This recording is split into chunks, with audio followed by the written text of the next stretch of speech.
Hello everyone, thank you for joining and thank you for watching the film just before this. You might recognise Josh, who is the creator of the wonderful documentary that we just watched called Extinction, and also directs and writes and acts in a lot of other socially conscious work that spans fiction, documentary and the space in between. And we also have with us Paul. Paul is the founder of Rewriting Extinction, which is a charity that raises awareness for both the climate and the biodiversity crisis through media. So in 2021, Paul published this book, which is called The Most Important Comic Book on Earth.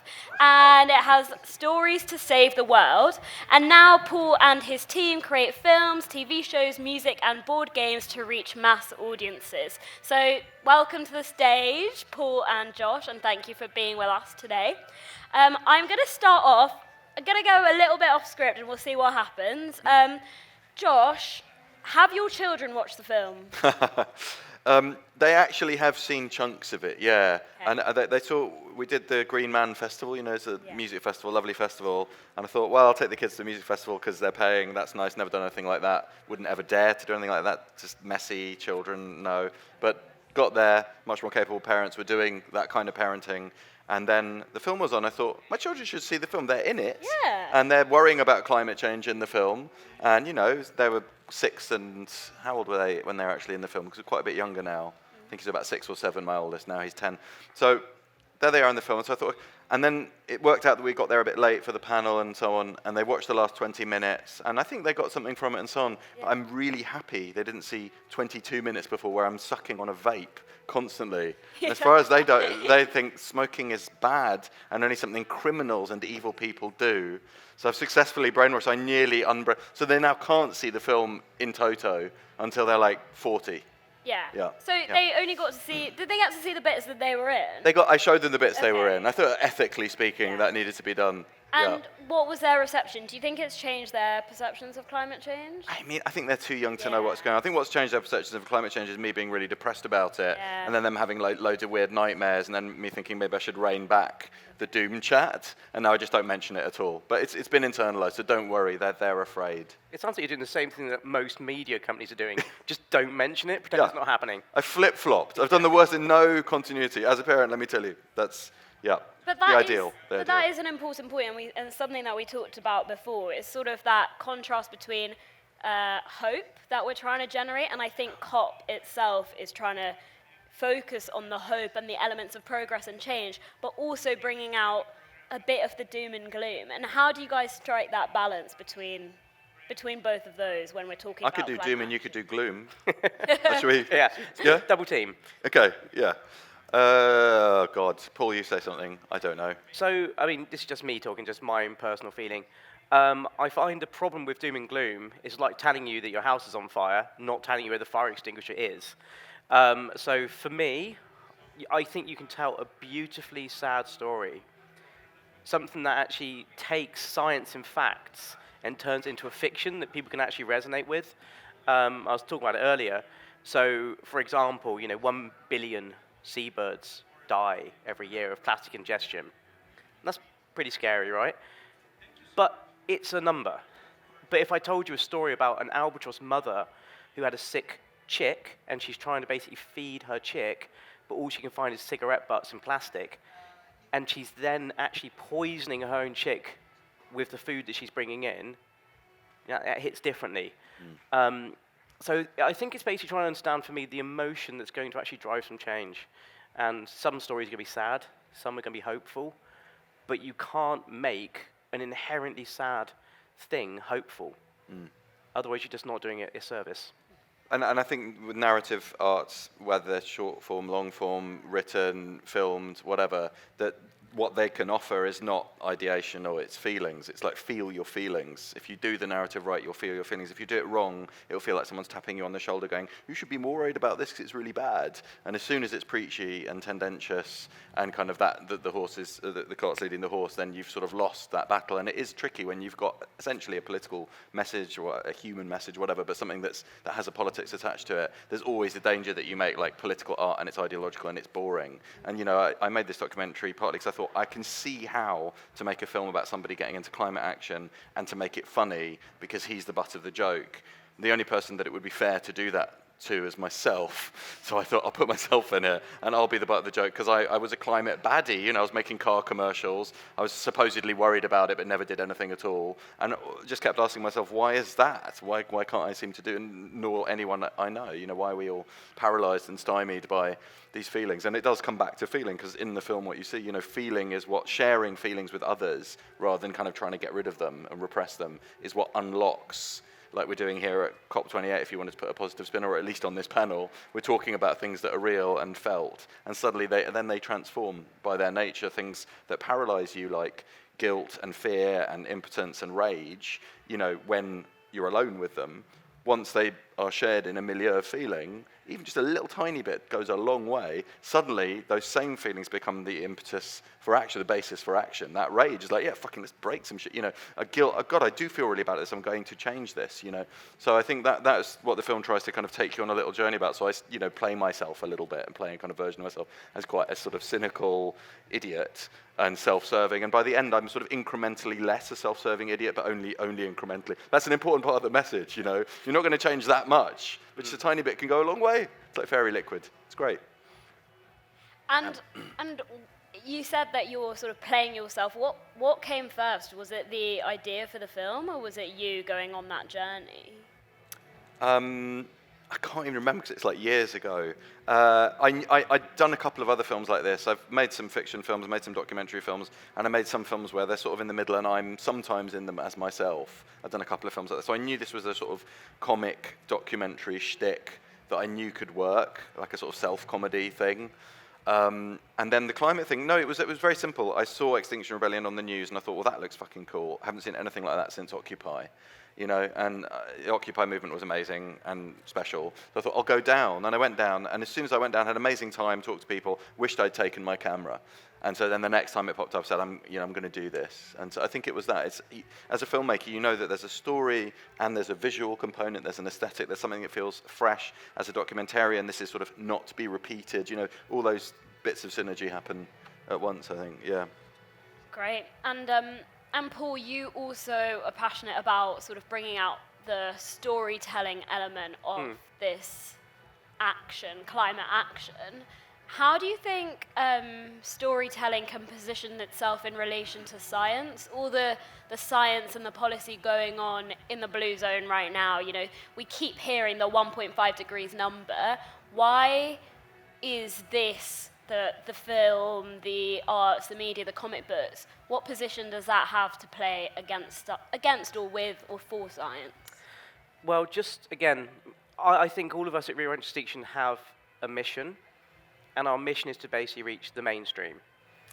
And the reason we do that is because unless you get a global consensus that environmentalism matters, biodiversity matters, and looking after our planet matters, you won't see change. So the people in the blue zone, the people out there who are deciding the policies that will change our planet, they need to know we care. And at the moment, the problem that I find is you've got a lot of climate scientists who are doing incredible work, but they're not being listened to, because facts and figures don't change minds. Like with the Black Lives Matter movement, it sometimes takes those inflection points, that human story, or that's something people can gather around. So what we try and do at Rewriting Extinction is we try to make those stories fictional stories so that you can wrap around an issue and then you engage a mass audience to say, well, let's do something about that. So we made a comic, for example, on bycatch, and it's absolutely terrifying stat that if you eat a shrimp, there's usually 94 other fish or mammals or dolphins that have died for each shrimp you have. No way. So if you have a shrimp cocktail, as many as 10,000 fish and dolphins have been killed to make that shrimp cocktail. Oh, that's put me right off. So, and what we try and do is find a way of actually getting that story out there. We're actually a bit cheeky with this one. So we made a very funny comic. It's all about a shark that went to the library to read about bycatch, and then he opens a book. He's like, oh my God, this is horrible. I can't read. And it was just a very simple joke. And then what we did after we did that comic, we then said, well, let's do an Instagram Live. And that's when we told the audience, we basically pulled them in with a joke, and then we said that fact I just told you about. And then that drove about 1.3 million signatures in 3 hours to a Greenpeace petition that was then taken to the UN to put aside 30% of the oceans of the planet as no fish zones. And it's a story that did that. The facts just, they don't always wash. And that's why I think that for me, I don't want to talk for Josh because Josh talks for Josh far better than I can. But for me, I think our role at Rewriting Extinction is to sit between the science and the policy and the change we want to see in the world and the mass audience, and to make content that connects them up. If that's a... Yeah. Great answer. Just to question or push on that a little bit, the way I've, in my role, seen this industry going is that more and more people know and believe and want to try and make a change, but where we see the gap is them actually going and doing it, and that's a struggle you faced, Josh, in your documentary, and also, willingness to pay is something we come across again and again. It's like, are you gonna put your money where your actions are? Do you think that your media can play a role in that, converting to action? Me or Josh? You go first, and then we'll come back to Josh. So I tend to think of it like exercise. I use this analogy all the time, so apologies if you've heard it before. I think we just need to recognize that not everybody is equal and not everyone can do equal things. Some people may have a job that means that they're going home to an empty house. They may not have very little money. But if you think of it about like exercise and say, well, okay, there's a range of exercises you can do. There's a range of machines you can work out on. And maybe, Riva, your thing is a treadmill. Maybe you want to start slow. Maybe you just want to kind of work up to it. Josh, maybe you're benching 30, bro. Maybe you're benching 300. 300. Yeah. And just to not judge people and not say, hey, do you know what, Riva, you need to be doing more. You need to be doing what Josh is doing. Or I need to be doing what you're doing. So, my opinion on it is, and this is just, again, my personal opinion, is put your arm around somebody, try and understand where they're coming from. Because we haven't lived in their shoes. We don't know the grief or the personal story they have. And just understand that people inherently are never the bad person in their story. No one thinks themselves as an evil person or a person who does bad things. So what we try and do is we empathize with the person we're talking to and then say, hey, here's a bit of content. We've made it for you. You might like it. And if you do like it, there's this thing you can do. It'll take you 5 minutes. If you like, but no judgment if you don't. And that's quite different to other environmental groups that seem to use guilt as a hammer to smash someone's brain in. And we're just not down for that. It's just not what we do. And there's no disrespect to them. That's how their mode operates. It's how they work. And yeah. Sorry. No, exactly.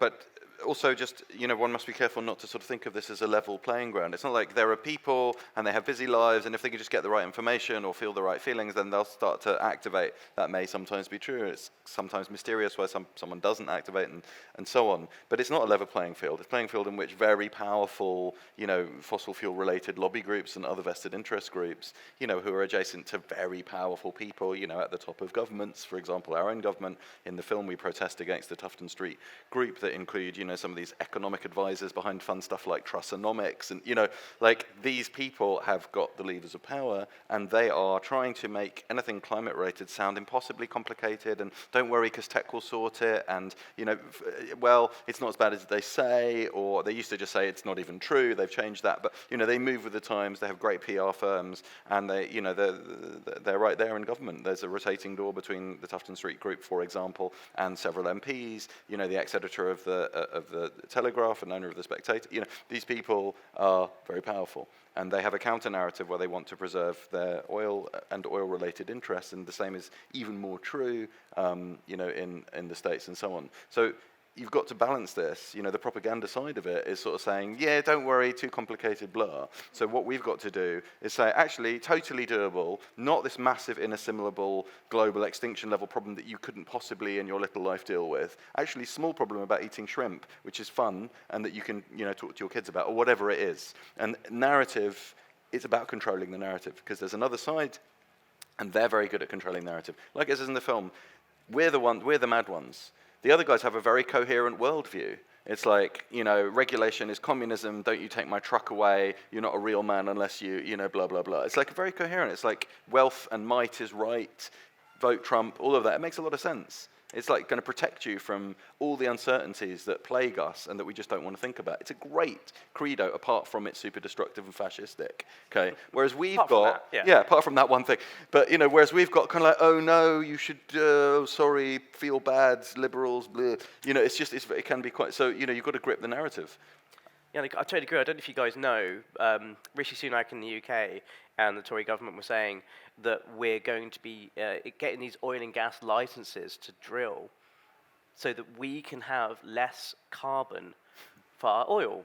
It's to serve the UK. But it's utter bullshit.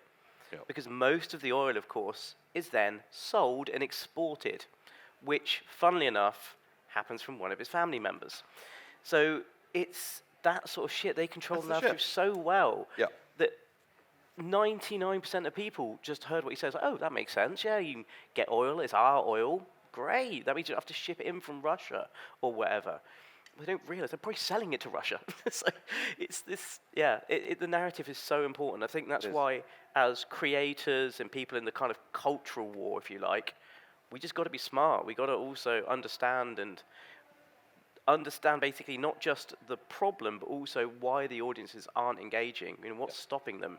Yeah, and then you've got to become a sort of expert in counter propaganda at some level. Yeah, which is why Peter Pomerantsev that's his specialty. That's why he's so good in the film, because he suddenly makes you think, oh shit, this is what this is about. This isn't about me recycling and talking to my kids. Yes, it's all that, or going on a protest and going, it's going to be some other stuff too, and it gets pretty gnarly. Not that message is going to be for everyone, nor should it be. No, but just like, if you're going to do this stuff properly, you need to know that. Yeah. And in the film, when I think it was Jessica Townsend, she said, "Oh, you should go ahead and you should be the one leading it," and you laughed. I still laugh. And you still laugh. Yeah. But look where you are now. I'm just a dabbler. I mean, Writers Rebel are a brilliant group. They are continuing to do amazing work. I sort of showed up for a little while, and I helped out with a couple of protests. I wasn't the driving force behind it as well. I laughed because I really did go, oh shit, I don't know if I can do that. And then I did do a bit of stuff, and then other people were much more instrumental in that protest and the previous one, and continue to do that work. I'm a filmmaker. But I think the message that we're trying to get to here is that dabbling is also okay. Exactly. Right? The message is, at the end of the film, you're still you. Yeah. You might feel slightly better about yourself. You're also probably going to feel a bit more depressed as well. You're going to have more emotions and more swings. But you know what? Suck it up. You can take it. Yeah. If you're a relatively well-resourced person who cares about stuff, you can handle a bit of emotion and a bit of disappointment from time to time. And there are other things that are really great about it. But no, that is the core message. The core message is, people think, I can't do this because I'd have to become Greta Thunberg. I agree with it, but I'd have to chain myself to the M25, and obviously I'm not going to do that because I've got kids, and that's just not me, right? But it's like, no, you still get to be exactly who you are, but just with a slightly climatey twist. So, if you're, in PR, do a bit of PR pro bono for a charity that does climate stuff. And if you're a lawyer, do some law. And if you're a baker, bake a cake and take it to Just Stop Oil protests and give it to them so they've got something to eat. And, you will find your speed. You'll find something that you can already do, that you enjoy and that you're good at, that doesn't involve you transforming your life so radically in ways that actually are fictional. That's not what radical change looks like, except for a very few people. And, the sort of, a real activist, those people are amazing and important, but it's to do with life stages, it's to do with where you are. So I think, that's definitely the message, is little things will, Great, and that's what, Paul, you're trying to do with sort of the mass mainstream audience reaching as well. I wanted to just talk a little bit about what you're doing personally with waste, if you could talk about that. And I thought that was amazing, and how that is a great example of how personal actions can actually go a long way.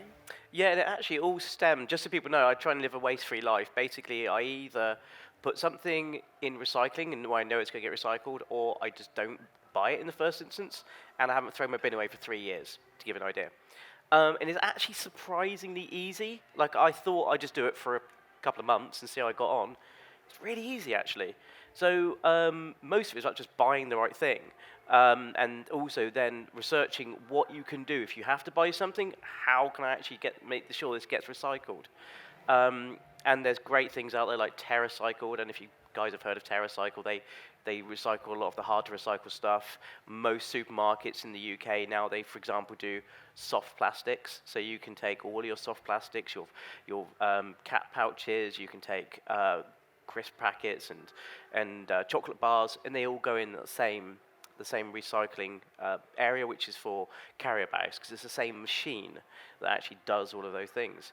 And yeah, so like James, who I'm staying with at the moment, he'll tell you that what I'm doing in the flat we're staying in, I pick up all the stuff that we've made, and then it all comes back with me in the luggage. So yeah. That's amazing. Well done. Thank Honestly, you. I think that's great. I mean, It's amazing.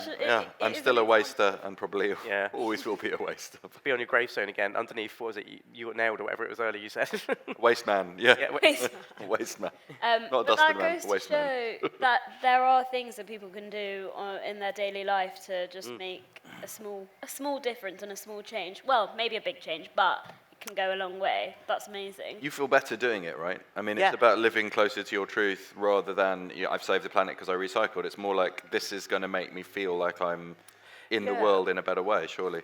Well, I think actually, if any of you are on Instagram, go and check out Rewriting Extinction and scroll down a little bit, and you'll see that albatross story that I was talking about the albatross mum that's feeding her chick waste. That's a real story that we fictionalized. And I literally, when I walk past and I see a general waste bin, I think, would I basically shove that down the throat of a chick?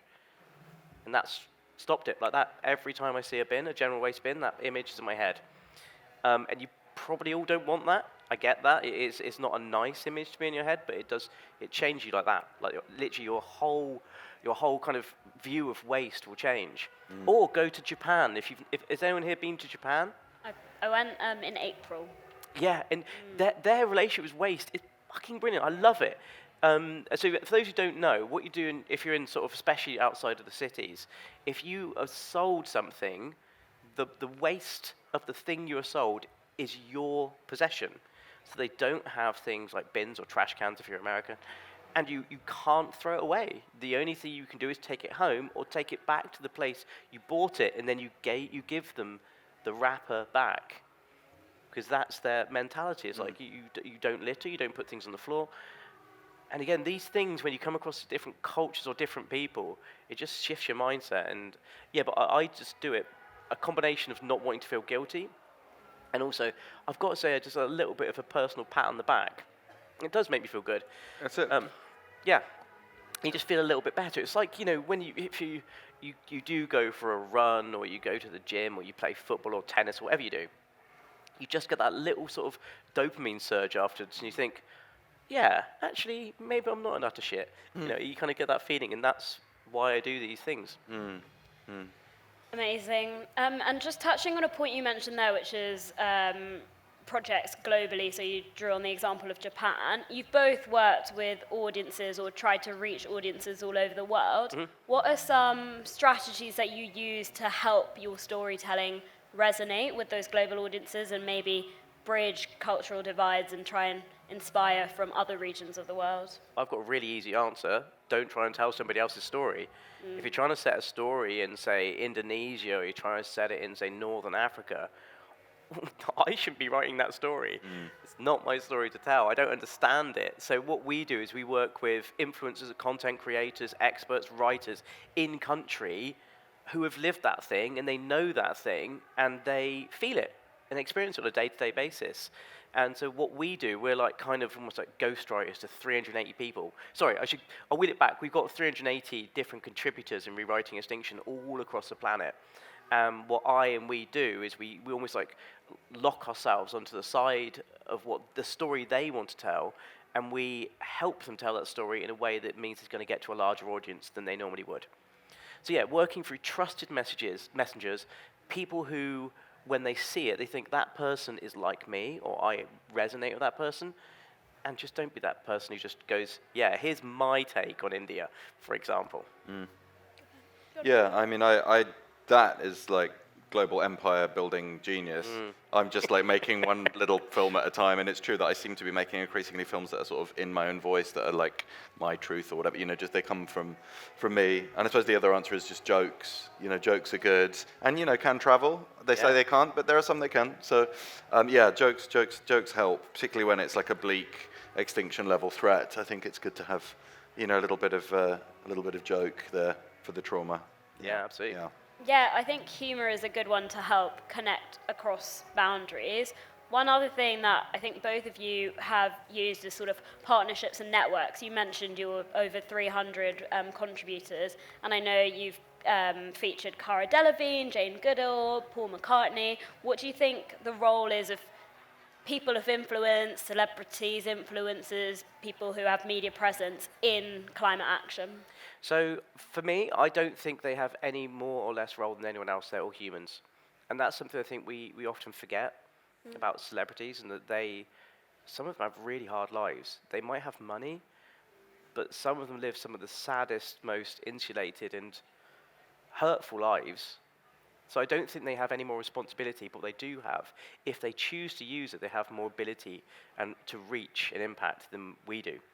So what I've done throughout the project is just basically when I've worked with any of the I guess, celebrities or the talent, is I've said, look, what's the one thing that you've always wanted to talk about environmentally? Or what's the one animal? Or what's the one issue? And cool, let's do that. And then what we do is we pull together a team who can help advise on what the science is or the solution is, and we make a thing. A thing could be a comic, a meme, a song, film. And so, yeah, I mean, I do slightly balk against the idea that celebrities have more, more is expected of them, because I think that I just treat everyone as humans, no matter who they are, no matter who their background, what their background is. But I think that celebrities, if they want to do more, then let's do it. To bring it on. Let's do something really cool together that makes people laugh, that makes people cry, whatever you want. But that's the way we look at it, if that makes some sense. Yeah, and I like that because that goes with our message of anyone can act. That also means everyone has equal responsibility. It doesn't mean that some people have more responsibility than anyone else. Yeah. I think before we finish up, just going to have a last question. Firstly, for Josh. So you mentioned that this was you dabbling.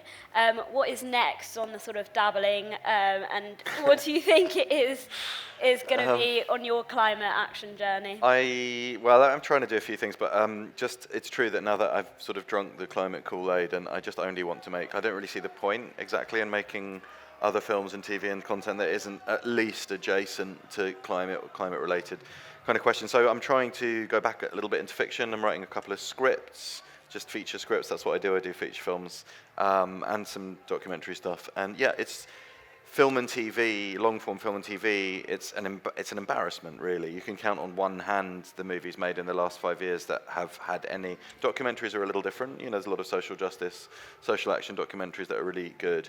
But outside of that, where you see famous people, actors, whatever, playing a part, and there's a story, and you get into it, and you tune into Netflix, and you watch 10 episodes, and you binge watch more. Where are the climate stories in that?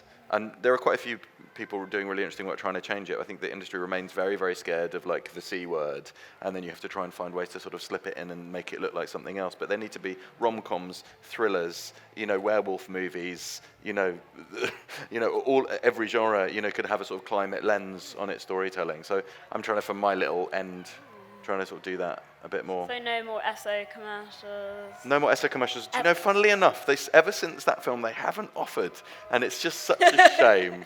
Such a shame how car commercials just dried up. Don't know why. Yeah. Josh, I've got an idea, mate. Why don't you take their money and then put Give out it the to film? you? No.